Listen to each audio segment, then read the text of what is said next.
Hello, everybody. Welcome to the Halloween episode. Happy Halloween. Today is going to be an icon of horror, or at least of Halloween movies. That being Slimer and Stay Puft, aka Yargle and Multani. They are a three colorless, two black, and a green, for an 18/6 with no abilities. Now, this is a bit of an interesting one, as your Slimer and Stay Puft are already about to be able to insta kill any player in a commander setting if they're able to get out as quick as possible. So instead of this being about trying to get as much boosts onto the commander, our main goal is to protect them and to make it easy for Slimer and Stay Puft to get through our opponent's defenses. As you can see, there's a lot of protection here, a lot of equipment that give our creatures hexproof in some way, such as Mask of Avacyn, Champion's Helm, Dragonfire Blade, Swiftfoot Boots, as well as Alpha Authority and then Archetype of Endurance to give them hexproof. Archetype of Endurance will actually give all of our creatures hexproof, and Alpha Authority is an aura that's going to give Gargle and Multani, or Slimer and Stay Puft, hexproof, as well as the inability to be blocked by more than one creature. Oh, this is going to allow them to get in a little bit easier and to also kind of be protected while they're going for it. And then there's also Darksteel Plate and Gifted Doom, which give the creature indestructible. Darksteel Plate is an equipment, Gifted Doom is an aura. It also gives Gifted Doom also gives Death Touch, which also makes it a little bit easier for Yargle and Multani to kind of get through and be able to get some good damage out, especially when we give it Trample. I did want to focus more on getting rid of blockers as opposed to like trying to get around it here. As you can see, stuff like Infectious Bite, Cosmic Hunger, Bite Down, and Ram Through allow us to, at instant speed, wipe out a blocker. Then there's also Battle Rage Blessing, Maximum Overdrive, Revitalizing Repast, and Tyvar's Stand. Tyvar's Stand will, all these will give Indestructible, but Tyvar's Stand will also give Hexproof as well as +X, where X is equal to the mana that we use for the X value.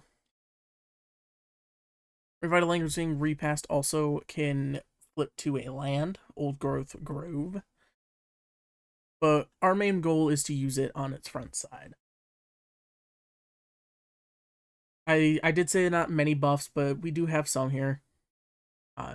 Going through, we have stuff like Maximum Overdrive that we've already talked about, Mask of Avacyn, and Champion's Helm, Dragonfire Blade. But there's also other things such as Audacity, which gives it is an not equipment. It is an aura that gives the enchanted creature +2/+0 and has trample.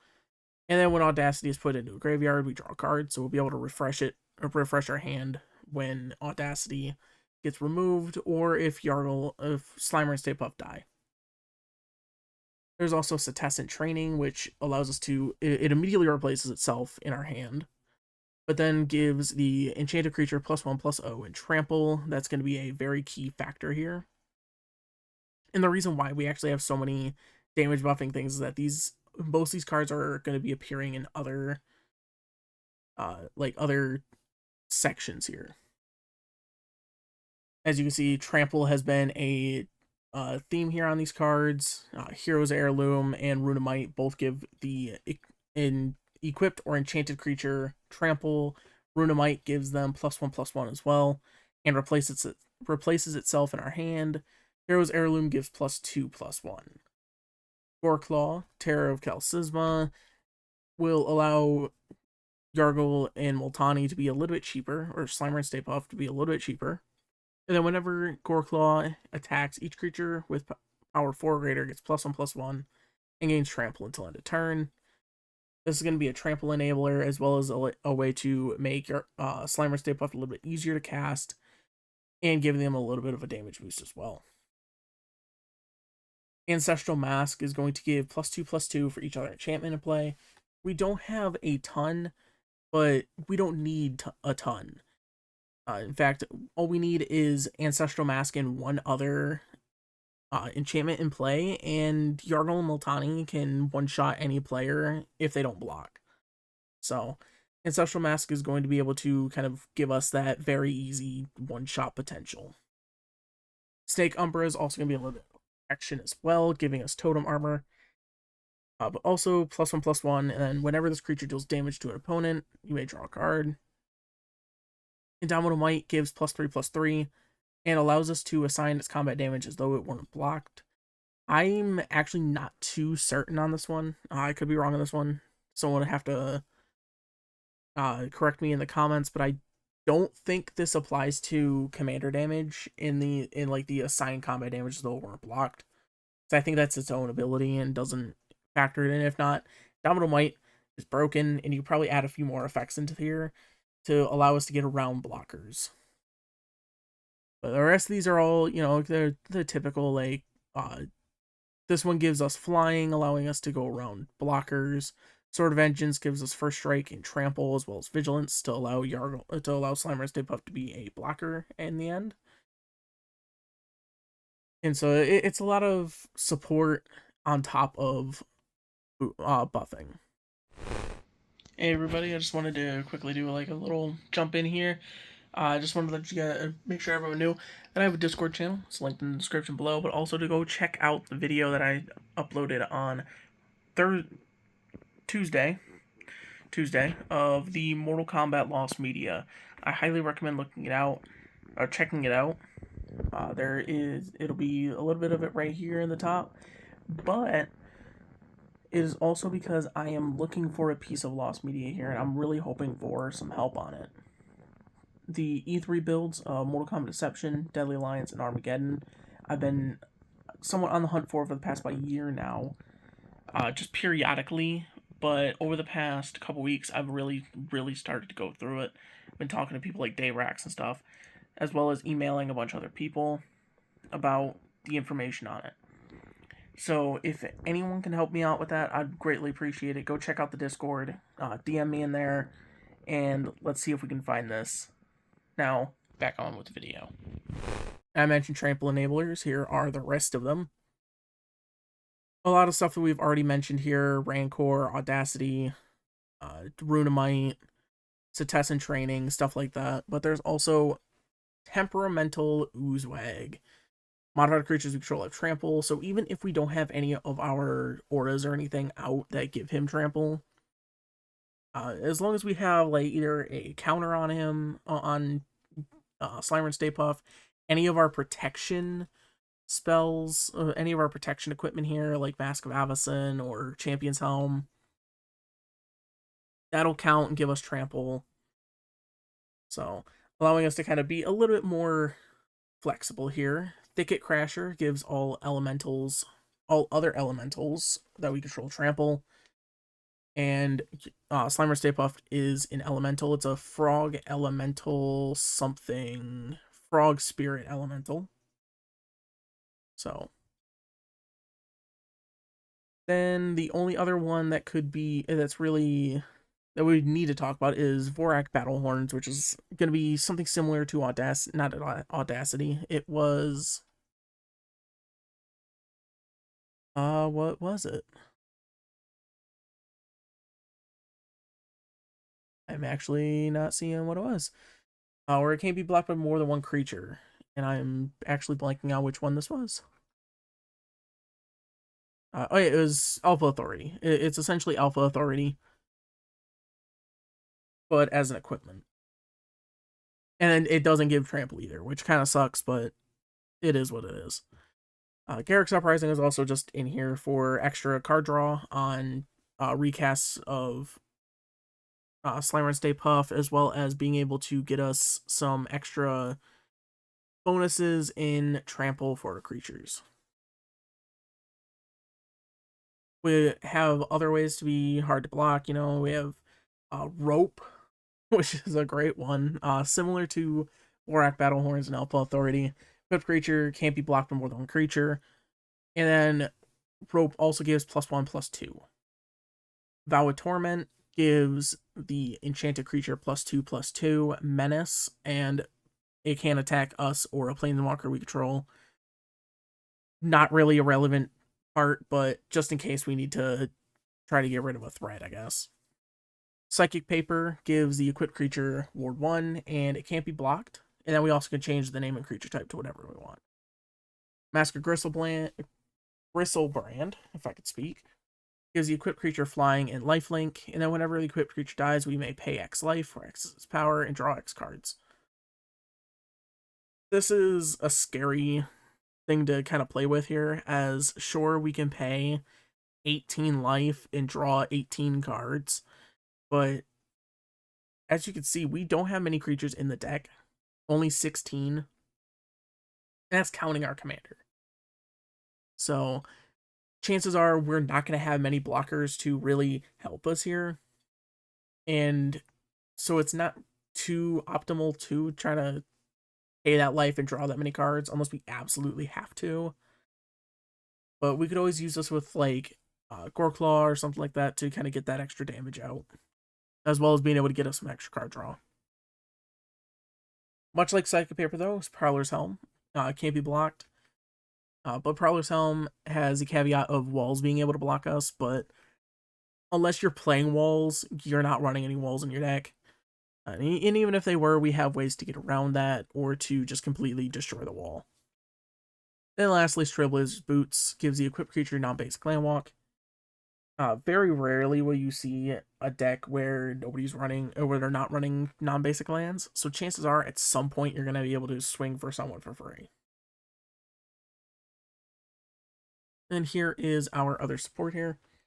Most of these are just creating, getting us land here. Traverse the Outlands, Cultivate, Kodama's Reach. But we also have a secondary win con here, that being Tainted Strike and Phyresis.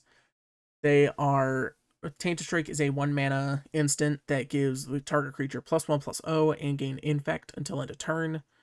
And then Phyresis just gives our creature Infect. So if we have Slimer Stay Puff with Trample, they are swinging in against an opponent, and they only block with like a 5/5. You're like, yeah, I'll take 13, it'll be fine. We slap Tainted Strike, kill him with Infect. It's a bit of an extra kill shot to allow us to kind of get around that people managing our commander damage. Then you also have Fungal Sprouting and Miming Slime. Miming Slime creates an XX green ooze creature token, where X is the greatest power among creatures we control. Making an 18/18 out of for 3 mana is just insane. And then making 18 1/1s is also insane, as Fungal Sprouting makes X 1/1 Saplings, where X is the greatest power among creatures we control. And then lastly, we have our card draw, which is pretty much all cards that we've talked about before. Mask of Gristlebrand, Audacity, Runamites, Test and Training, Garruk's Uprising. But then we also have Return of the Wild Speaker, which makes us draw cards equal to the greatest power among non-human creatures we control, aka 18 cards. Rishkar's Expertise also draws us 18 cards. The difference between these two is Return of the Wild Speaker can give our commander +3/+3, as well as any of our other non-human creatures, which, as you can see, we only control 2, which I don't even think we'll ever need to worry about swinging. But it would give them +3/+3 until end of turn. Rishkar's Expertise will allow us to cast a spell with mana value 5 or less from our hand without paying its mana cost. We could potentially play a Return of the Wild Speaker to draw us even more cards, give us some damage boosts, such stuff like that. We could play pretty much anything here. We could play a Phyresis, we can get in Mask of Gristlebrand, Vorak, Battlehorn, stuff like that. It really doesn't matter what we pull out. It'll allow us to just get something out on the field for free. And lastly is Keen Sense. Whenever an enchanted creature deals damage to an opponent, you may draw a card. This is going to allow us to, again, just get some card draw there. And that is the deck. It is not the most dangerous deck, as you kind of have to go all out, like, in one go and hope that you can just wipe the board before someone can stop you. But it's still a really interesting deck. And I do want to go over a couple of the mana sources here. We have Bighorn Rancher, which adds green equal to the amount of equal to the power of the great. Oh my god, I can't speak. Adds an amount of green equal to the greatest power among creatures to control, aka 18 green mana. And then we may also sacrifice Bighorn Rancher to gain life equal to the greatest toughness among creatures to control, aka more than likely going to be 6. But again, it could go up. I mean, we have stuff like Gorklaw and stuff like that to allow us to boost a little bit more. To eventually get that a little higher. It's also stuff like Skull Prophet if we just want to kind of try to chip away at our library a little bit. To get some more cards out, we can always mill a couple cards. Savala allows us to draw a card.